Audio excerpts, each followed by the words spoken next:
Éthanol versus sans-plomb, c'est maintenant sur Jeep Garage. Je te préviens frérot, celle-là, tu vas la raconter à Noël.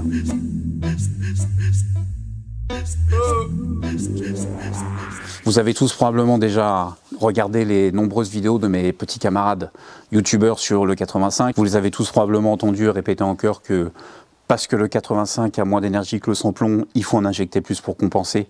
C'est pour ça qu'il y a cette surconsommation. Dans cette vidéo Jeep Garage, on va voir pourquoi tous ces petits youtubeurs spécialistes en téléshopping sont tous des picharons. Dans cette vidéo, on va voir pourquoi tu consommes plus, combien tu consommes plus, et pourquoi le 85 est un carburant qui permet d'avoir des performances supérieures à ce qu'on pourrait obtenir avec du 98, et le tout disponible à la pompe à un prix très attractif.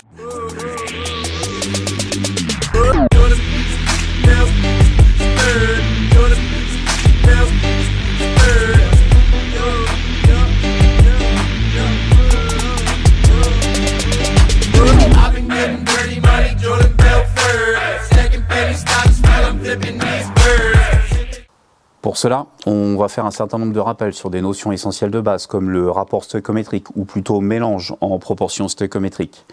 Je vais utiliser le rapport stoïchiométrique théorique idéal de l'essence, qui est de 14,7 pour 1. Ce rapport, il est exprimé en masse, donc en kilos, sur des kilos, en grammes, en milligrammes, en masse molaire, en ce que tu veux, mais en masse et pas en volume. Lorsque le mélange est en proportion stoïchiométrique, ça veut dire que tous les réactifs vont être consommés et les produits de la combustion vont être formés, à savoir principalement du CO2 et de l'eau sous forme de vapeur. Ça veut dire aussi que tout l'oxygène contenu dans les 14,7 grammes d'air va être consommé, ainsi que tout le carburant. Lorsque le mélange est en proportion stoïchiométrique, une sonde lambda large bande va indiquer lambda est égal à 1. Une sonde lambda bande étroite va elle délivrer quelque chose comme 450 millivolts. Okay. En dessous, on va prendre un E85, on va lui attribuer un 9,8 pour 1. 9,8 pour 1, même condition, quand le rapport est stoïchiométrique, quand le mélange est en proportion stoïchiométrique, sonde lambda large bande va indiquer lambda est égal à 1, une sonde lambda bande étroite va elle délivrer la même chose, 450 millivolts. Qu'est-ce qu'on peut remarquer, c'est que quel que soit le carburant utilisé, lorsque le mélange est en proportion stoïchiométrique, la sonde lambda, elle indique lambda est égal à 1. Une sonde lambda, ça ne mesure pas le carburant, ça mesure l'oxygène résiduel dans l'échappement. Elle s'en fout, la sonde lambda, du carburant que tu utilises. Qu'est-ce qu'on peut remarquer d'autre, c'est que pour la même masse de carburant, on a besoin de moins d'air pour le 85. Mais encore, qu'est-ce que ça veut dire? Ça veut dire que pour une même masse d'air, il va falloir plus de 85. Mais combien? Pour mettre ça en évidence, on va imaginer qu'on a un putain de gros moteur avec des gros cylindres, et dans ces cylindres, on arrive à faire rentrer une charge de, je vais le faire en rouge, de 14,7 grammes d'air. Quelle est la quantité de 85 à 9,8 dont j'ai besoin pour avoir lambda est égal à 1? Produit en croix, classe de primaire ou 6e, hein, je sais pas, j'y étais pas. 14,7 multiplié par 1 divisé par 9,8, ou pour les plus aguerris d'entre vous, directement 14,7 divisé par 9,8, ça va plus vite. Calculatrice. 14,7 divisé par 9,8, ça fait 1,5. En rouge, il faut 1,5 g de 85 pour avoir lambda 1. Qu'est-ce qu'on peut en déduire? C'est que pour la même masse d'air, pour aller, j'ai plus de couleur, pour aller, donc on va dire que ça et ça, c'est égal. Pour aller de là à là, ici, il faut multiplier par 1,5. Multiplier par 1,5, c'est la même chose que faire plus 50%. Donc en résumé, pour une même masse d'air, entre de l'essence à 14,7 pour 1 et de l'E85 à 9,8 pour 1, pour avoir le rapport stoïchométrique, il faut une masse supplémentaire de 50% de carburant par rapport à de l'essence à 14,7. Ok, 50% de carburant en plus en masse. Évidemment, ta consommation, tu ne l'exprimes pas en kilos d'essence, tu l'exprimes en litres. Litre, c'est un volume. Donc, si tu fais le même calcul, mais à la place de 14,7 grammes, tu mets le volume de 14,7 grammes d'air et le volume de l'éthanol, c'est pas 50% que tu vas trouver, mais quelque chose comme, je vais le faire en rouge, quelque chose comme plus 40%, parce que l'éthanol, il est plus dense que le sans-plomb ou que l'essence. Tu prends deux réservoirs de 70 litres, le réservoir de 85 rempli avec 70 litres de 85 va être plus lourd que l'autre réservoir rempli avec 70 litres d'essence. Ça veut dire aussi que tes injecteurs, entre un injecteur qui va injecter de l'essence et un injecteur qui va injecter de l'E85, pour le même temps d'ouverture d'injecteur, l'injecteur qui va injecter le 85, qui va injecter une masse de carburant supplémentaire que celle qui va être injectée par l'injecteur qui envoie de l'essence. 40% de carburant en plus en volume, alors qu'en réalité on ne consomme pas 40%, mais on est aux alentours des 30-20%, ça dépend, il y a à peu près tout ce que tu veux dans la nature. La raison, elle est simple, c'est que le carburant que tu utilises, il n'est pas sur 14,7 et l'éthanol que tu utilises, il est rarement sur 9,8. Si tu prends un 98, on va imaginer qu'il n'est pas à 14,7 mais qu'il est à 14,68. Et ton E85, on va dire que c'est un E70, il va tourner autour des 11 quelque chose, 11,07. 11,07, si tu fais le même calcul avec ces valeurs, c'est pas 50% que tu vas trouver, mais quelque chose comme 40%. Et en volume, tu vas tomber sur quelque chose qui tourne aux alentours des 30%, ce qui correspond à ta consommation réelle. Donc qu'est-ce qu'on peut en déduire? C'est que on a réussi à déterminer la masse supplémentaire de carburant dont on avait besoin en plus par rapport à l'essence, mais vous pouvez remarquer qu'on n'a toujours pas parler d'énergie. Ça veut dire que l'énergie, c'est décorrélé du rapport stoïchométrique. Pourquoi ces deux carburants ont un rapport stoïchométrique différent? C'est parce que le 85, c'est un carburant qui est oxygéné. Dans un E85 à 85% d'éthanol, tu peux avoir jusqu'à 30% d'oxygène. Donc c'est pour ça que c'est un carburant qui brûle mieux et c'est pour ça qu'il faut en injecter plus. Et c'est parce qu'il faut en injecter plus que tu peux éventuellement te retrouver avec plus d'énergie spécifique contenue dans la chambre de combustion. C'est ce qu'on va voir maintenant. Je vais effacer tout ça, on va passer sur un autre tableau.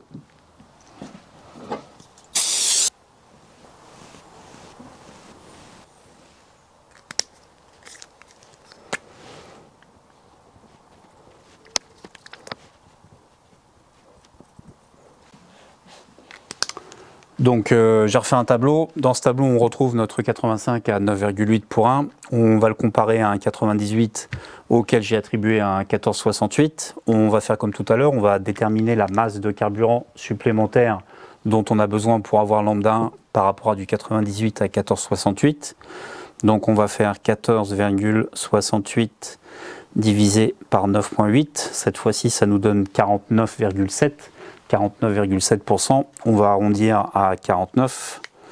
Donc là, par rapport au 98 à 14,68, on a besoin de 49% de carburant en plus pour avoir lambda 1. Plus 49%, c'est faire multiplier par 1,49. Maintenant qu'on connaît la masse de carburant supplémentaire dont on a besoin pour avoir lambda 1, par rapport à du 98 à 14,68, on va pouvoir introduire l'énergie dans le tableau. Notre 85 à 9,8, on va lui attribuer une énergie à 30 mégajoules par kilo. 30 mégajoules par kilogramme. Et à notre 98 en vert, on va lui attribuer un 43 mégajoules par kilo, par kilogramme. Donc là, effectivement, quand tu regardes le 85 par rapport au 98, oui, il y a moins d'énergie dans le 85 que dans le 98, mais on a vu qu'on avait besoin d'une masse de carburant supplémentaire de 49%, donc il faut multiplier ça par 49% aussi. Donc on va faire 30 mégajoules multiplié par 1,49. 30 multiplié par 1,49, ça fait 44,7 frérot. On a plus d'énergie avec de l'E85 qu'avec du 98. J'ai dit combien? 44,7. Sur lambda 1, on va faire le rapport entre les deux pour voir combien ça fait en pourcent. 44,7 divisé par 43. 44,7 divisé par 43, ça fait 3,9%. Pour aller de là à là, il y a plus 3,9% par rapport à 43 mégajoules. Ça veut dire que l'énergie spécifique contenue dans ta chambre de combustion sur lambda 1, elle est supérieure de 3,9% à celle que tu aurais avec du 98 à 14,68. Ok. Évidemment, dès que tu rajoutes de l'essence dans ton E85, ce pourcentage d'énergie spécifique en plus dans ta chambre de combustion, il va baisser. Okay. Cette énergie supplémentaire que tu as dans ta chambre de combustion, ces joules que tu as en plus, ils se traduisent par des newton-mètres. Il ne faut pas oublier que les joules, c'est aussi des newton-mètres. Un moteur, ça transforme des joules en newton-mètres. Cette énergie supplémentaire, tu peux la ressentir un petit peu sur le couple, mais ça reste négligeable. Okay. On va voir maintenant un autre paramètre qui a beaucoup plus d'importance que les éventuels 3,9% d'énergie que tu peux avoir en plus dans ta chambre de combustion. Je vais effacer tout ce merdier. On est bien d'accord que toutes ces valeurs que j'ai utilisées, ce sont les valeurs moyennes de toutes les conneries que j'ai pu retrouver sur Internet. Plus sérieusement, c'est des valeurs que j'ai trouvées sur des sites étatiques ou sur des documents d'études. Et bien sûr, elles sont discutables.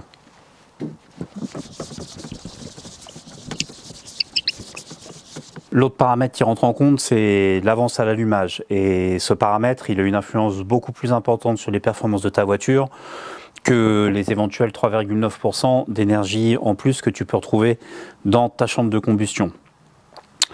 Pour mettre ça en évidence, on va imaginer qu'on dispose d'un certain nombre de moyens. On a un véhicule récent, flex fuel, avec un moteur performant, donc soit un taux de compression élevé ou alors à induction forcée, donc turbo ou compresseur. Ce véhicule est aussi équipé de capteurs de cliquetis et on dispose aussi d'un banc de charge et d'un logiciel de mesure qui pilote le tout et qui permet de faire varier l'avance à l'allumage en dynamique et de mesurer le couple restitué par le véhicule. Pour cela, on va faire un graphique. Ici, on a le couple en newton-mètre et là, ici, on a l'avance en degrés. Là, on a 0 degré d'avance et là, ici, on va dire qu'on a 50 degrés d'avance. On prend notre véhicule, le réservoir est rempli avec du 98, avec du sans-plomb. On met le véhicule sur le banc, on va le stabiliser à 2500 tours minute. 2500 tours par minute, papillon à 30%,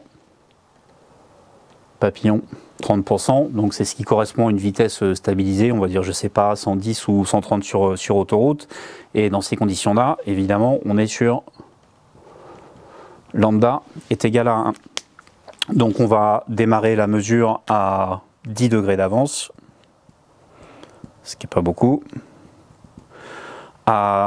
Lorsque l'opérateur lance la mesure, le logiciel de mesure va augmenter l'avance, donc il va faire 10, 11, 12, 13, 14 jusqu'à X degrés, et le banc de charge, lui, va mesurer le couple. Donc on va dire qu'à 2500 tours papillon à 30%, quand on démarre la mesure, on est à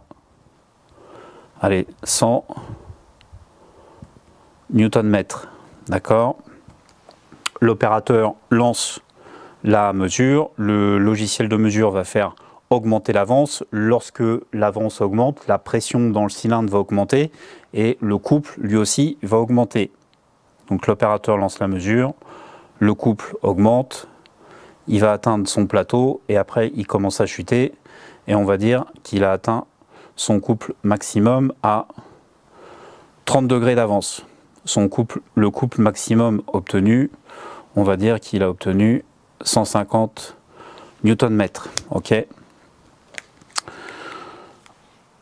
L'opérateur veut mettre en évidence donc d'éventuelles différences entre le 98 et le 85. Donc maintenant, il va vidanger le réservoir de son plomb et il va mettre le 85 à la place du 98. Il remet la voiture sur le banc, il se remet dans les mêmes conditions, il démarre le test, on va le faire en rouge. 10 degrés d'avance, le couple évidemment augmente, pareil. Sauf que au lieu d'atteindre son couple maximum à 30 degrés, on va dire qu'il l'a atteint à 27 degrés. Et il a obtenu un couple, on va dire, légèrement supérieur, je vais tricher un peu, de 155 Nm à 27 degrés. Donc cette différence entre 150 et 155 Nm, elle peut être due à l'énergie spécifique contenue dans la chambre de combustion.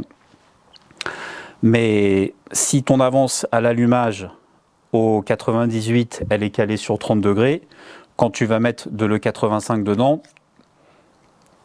ton avance à l'allumage à 30 degrés, ici, ton couple, il va plus être de 155, mais il peut être, mettons, de, je sais pas, 145 Nm. Ici, on va le faire en vert.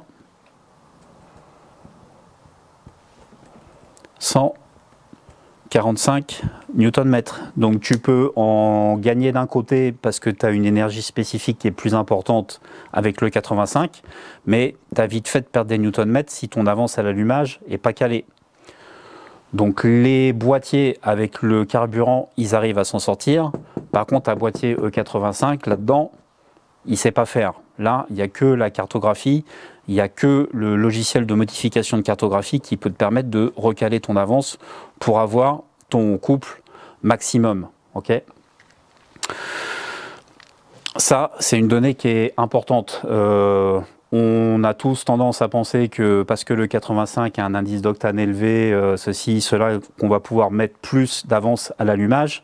Mais comme le 85 a une vitesse de front de flamme qui est supérieure à celle du 98, résultat, on a la pression maximum dans le cylindre quelques degrés avant du 98, avant du carburant normal, quoi. On va continuer de faire des tests. On va cette fois-ci, au lieu de se mettre à 30% de papillon, on va imaginer que l'opérateur met plein gaz, pied au plancher. On va dire que le papillon est à 70%. 70%, ça correspond à un papillon ouvert en grand. On va vidanger le réservoir de E85, on va remettre du 98, hein, l'opérateur il commence à en avoir plein le cul. On remet la voiture sur le banc, 2500 tours, stabilisé, papillon grand ouvert. Là évidemment, on n'est plus sur lambda est égal à 1, puisqu'on a le papillon qui est grand ouvert, on a beaucoup plus d'air qui va rentrer dans la chambre de combustion, donc il faut injecter plus de carburant. On a une énergie qui est... dégagée dans la chambre de combustion qui est plus importante que dans ces conditions-là. Si on n'enrichit pas plus le mélange, on va faire apparaître du cliquetis. Donc pour éviter de faire apparaître du cliquetis, on va se mettre sur un lambda à, on va dire, 0,08, ce qui correspond à un mélange riche. On pourrait très bien avoir les mêmes performances sur lambda 1, mais on injecte plus de carburant pour refroidir, pour quencher la chambre de combustion, pour pouvoir atteindre le couple maximum. C'est ce qu'on va voir maintenant. Donc on va redémarrer la courbe en vert. Vert, c'est le 98. Donc là, on se remet pareil à 10 degrés. Comme évidemment, on a le papillon qui est grand ouvert, il y a beaucoup plus d'air qui rentre dans le moteur, le calculateur injecte plus de carburant, donc on a plus de couple. On va dire qu'on est ici à 250 Nm. Ok, on va dire 200. 200 Nm. L'opérateur lance la mesure, le logiciel de mesure va rajouter de l'avance à l'allumage. Comme tout à l'heure, on a le couple qui va augmenter, sauf que on va dire à 20 degrés d'avance, les capteurs de cliquetis ont détecté du cliquetis, donc tout de suite le test s'arrête et on a déterminé qu'on avait un couple maximum ici à 20 degrés de 250 Nm. Si on avait été sur lambda 1, on n'aurait jamais pu atteindre les 20 degrés, on aurait dû arrêter le test peut-être à 15 degrés, je ne sais pas. Cette zone-là, c'est ce qu'on appelle la zone de cliquetis, et évidemment on ne peut pas y aller parce que si tu roules avec du cliquetis, tu vas détruire ton moteur. Donc c'est pour ça que sous forte charge, on n'est plus sur lambda 1, mais sur des lambda 0,8, 0,78, voire même 0,75.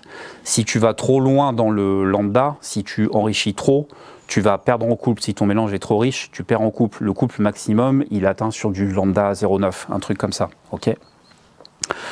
Donc on a déterminé 250 Nm à 20 degrés d'avance. Par sécurité, le calibrateur il va se dire bon, à 20 degrés j'ai atteint la zone de cliquetis, donc on va limiter l'avance à 15 degrés, comme ça laisse une marge de 5 degrés, donc résultat 5 degrés avant, ton couple il va pas être à 250 mais on va dire qu'il va être à 240 Nm. Comme ça on est sûr de ne pas aller dans la zone de cliquetis.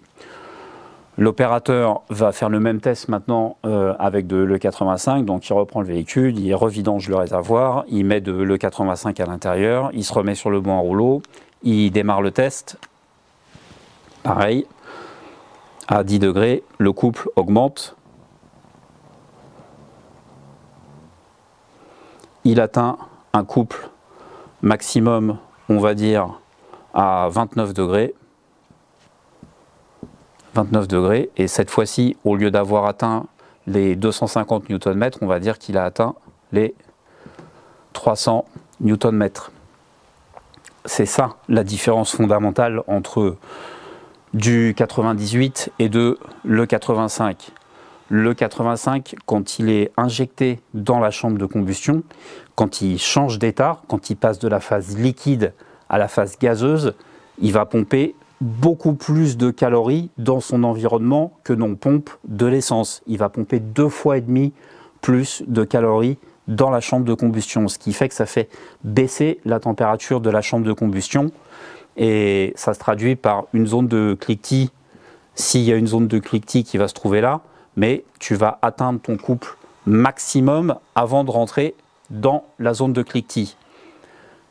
Si on n'avait pas eu cette zone de cliquetis avec du 98, on aurait pu continuer, on aurait eu pratiquement les mêmes performances qu'à l'E85, mais on ne peut pas y aller à cause de l'apparition de cliquetis. Donc ça, c'est une des différences fondamentales entre du 98 et de l'E85. Ça permet facilement sur une voiture performante qui est limitée à cause du cliquetis de gagner 50 Nm de couple, un truc comme ça. C'est déjà pas mal pour aujourd'hui. Si vous avez des questions sur cette vidéo, n'hésitez pas à me les poser dans les commentaires.